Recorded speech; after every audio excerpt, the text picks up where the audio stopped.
NBA Media Days began in full swing today. They did start over the weekend with a few teams, but NBA Media Day is one of my favorite times of year. It's before the season starts. It's that first chance to see the vibes that these teams are putting out. You see new players in new locations. You see the rookie players kind of coming in and taking it all in. And this year, Media Day did not disappoint. The vibes were all over the place, and I think there's a couple teams that fans might be a little worried about. I will start with the Brooklyn Nets, who pretty interesting offseason, all things considered, but throughout the day, throughout their media day, there were just odd stances being taken.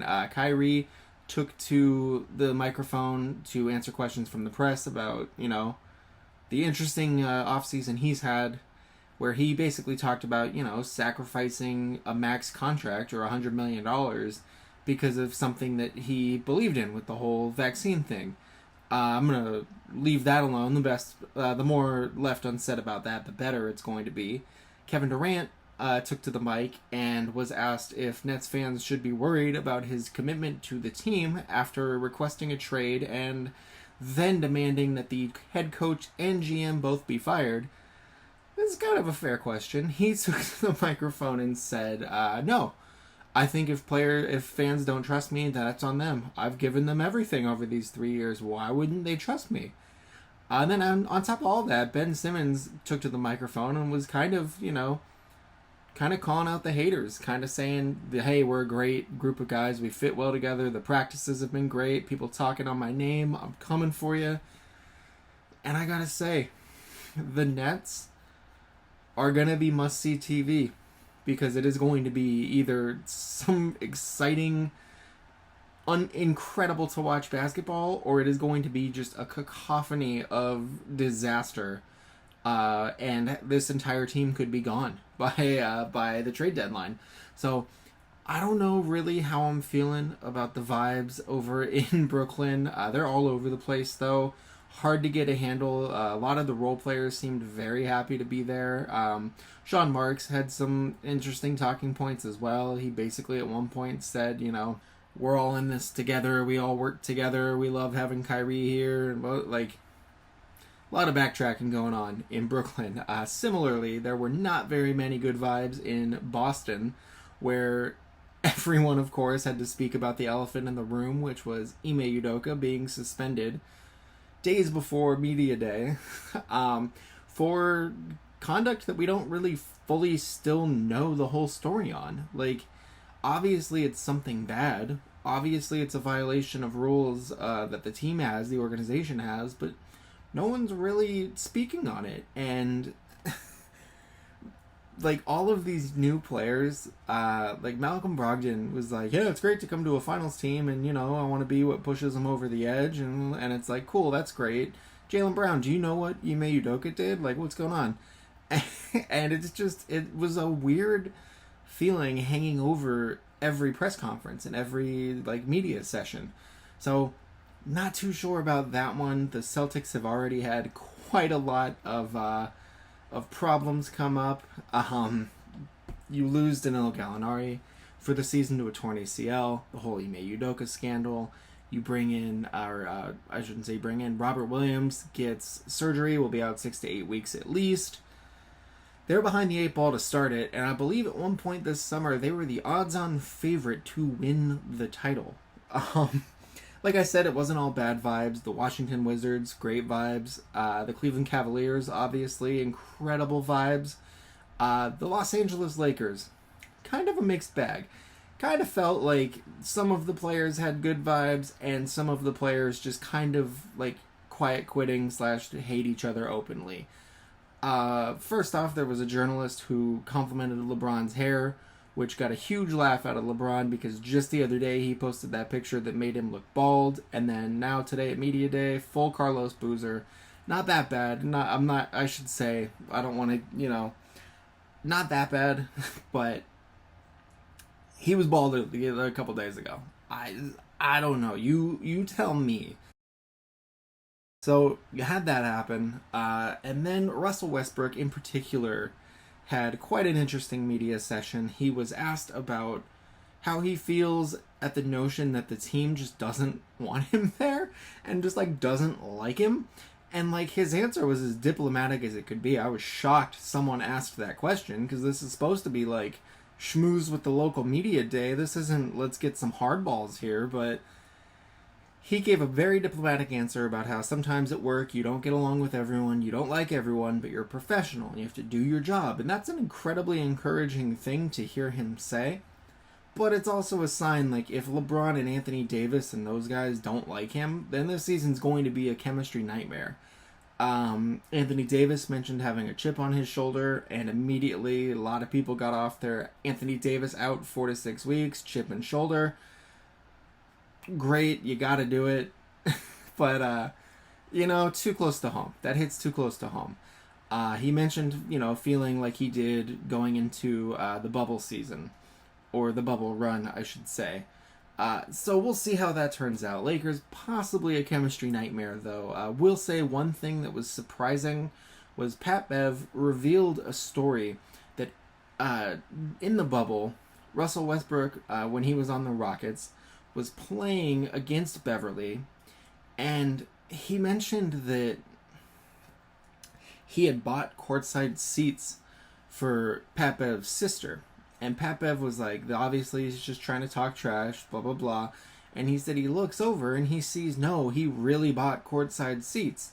And so, since then, allegedly, the beef between the two has been non-existent. And I mean, they still play each other, tough and edgy, but that's also kind of because that's the competitors they are.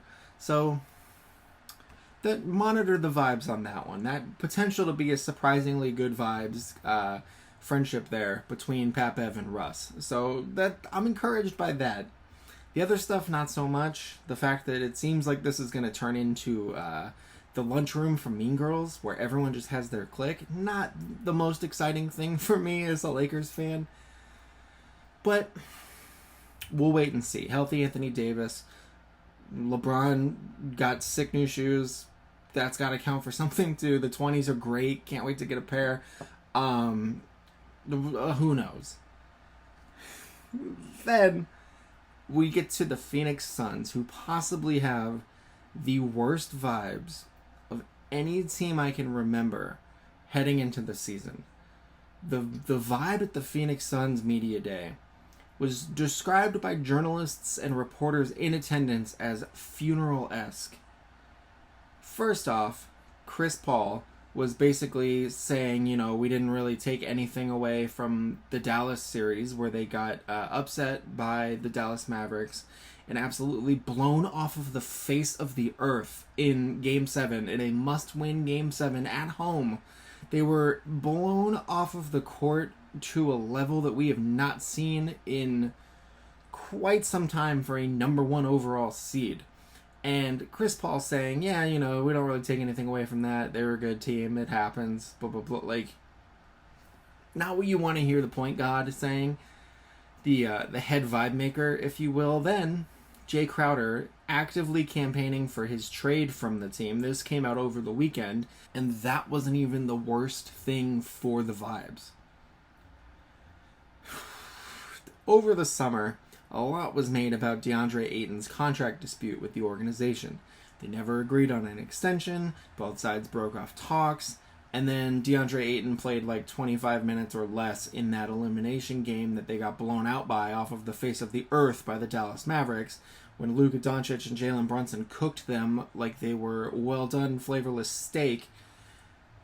That game, DeAndre Ayton and head coach Monty Williams, who by all accounts is the nicest person to ever walk the earth, this whole contract dispute goes on. DeAndre Ayton finally gets an offer from the Pacers, which he signs, of course. The Suns immediately match it and say, that was our plan the whole time. We just didn't, communicate it to DeAndre Ayton, his agent, the media, our players, anyone. Like, the everything surrounding it kind of said, we're not bringing him back, and then they just brought him back. So he was asked how he felt about his new contract, and he answered like he was in a hostage video. Like, I cannot express how weird it is to see this man who just signed for $132 million look like he is like being forced by a parent to apologize for a playground incident, or like thank a grandparent for a birthday gift he didn't really want. But your thoughts that now that you got that, maybe what was your initial reaction once the Suns matched the Pacers offer? I was happy. It was all done, I guess. That's it? Yep. Okay.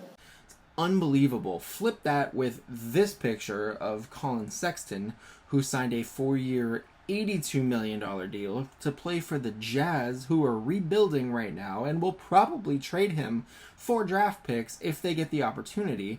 Look how happy he is. That is a man that is playing for a team that is like openly trying to be bad and lose games. And look how happy he is. Look at the vibes he's putting out. Now look at DeAndre Ayton. I don't love that for Phoenix. I don't like that for Suns fans. The jerseys are sick. I'm glad they're bringing back the throwback jerseys, but it's not going to mean much if team chemistry is where it is. If Chris Paul's saying, hey, there's nothing to learn from that series that we played. There's Jay Crowder publicly just trying to get himself traded. And DeAndre Ayton just moping his way through a 4-year, $130 million deal. Like, that's not good for a perennial contender now. And the expectations that are going to be on the Suns are just going to add more pressure to that. And that's not good for anyone. Not to mention all of the Robert Sarver stuff, with him now openly shopping the team, being kind of, pushed out by the league because of the terrible things he's done. I have a lot of questions about that as well. And, it's just an odd culture in Phoenix right now, which is a bummer because that's a team where the culture was like one of the strongest selling points. So Monty Williams going to have his work cut out for him, but if there's anyone that can manage those vibes, it is him. So we will see. But cannot end this video on a down note, so we are instead going to talk about the San Antonio Spurs. Because the San Antonio Spurs, I don't even know how to put into words the scenes at their media day. Jeremy Sochan, the highly touted rookie that they took in the first round of the last draft, showed up with Fiesta-inspired hair. Have not seen him play yet. Did not play in Summer League, but he's picked by the Spurs. He's going to be like an unbelievable, versatile defender who can probably hit good open outside shots. They just seem to be able to just draft people and make them incredible players. Like, that system is tried and true to the fullest extent of the phrase tried and true. But while the players were all having a good time, Greg Popovich took to the stage to speak with the media, and he's someone that you could be generous and describe as occasionally surly. That dude, was like a retired man 2 years out of work, because the things he was saying, they asked him, what brings you back to keep coaching, and he said, my paycheck. And then he dropped one of the best media day nuggets I can remember in recent memory, certainly the line of the day today, when he was asked about the team, and I'm just going to let it run so you can hear it because I can't do his delivery justice. I probably shouldn't say this, but I'll say it anyway. What the hell? Nobody here should go to Vegas with the thought of betting on us to win the championship. If this is the attitude that we're getting from Greg Popovich, and he's coaching like the basketball Bad News Bears with just a super young, athletic, exciting team that wants to run and shoot threes and play 5-man out, no positionless basketball, I'm so here for it. They traded away DeJounte Murray. Their starting point guard is 19 years old, Josh Primo. This is going to be a team that is going to be must-see on League Pass, because they're just going to be, the sky's the limit for the content that the Spurs are going to be producing this season. And I think that's everything I wanted to hit for Media Day so far. These will continue throughout the week as well, so we'll see if if anything else newsworthy happens. I'm sure it will, because this is the NBA. It's like the most dramatic league there is. So if there's something I missed on your team, or if you have thoughts on any of these or other occurrences from Media Day, please let me know in the comments. Otherwise, hope everyone is doing well. Appreciate everyone watching, and I will be back. Have a good day.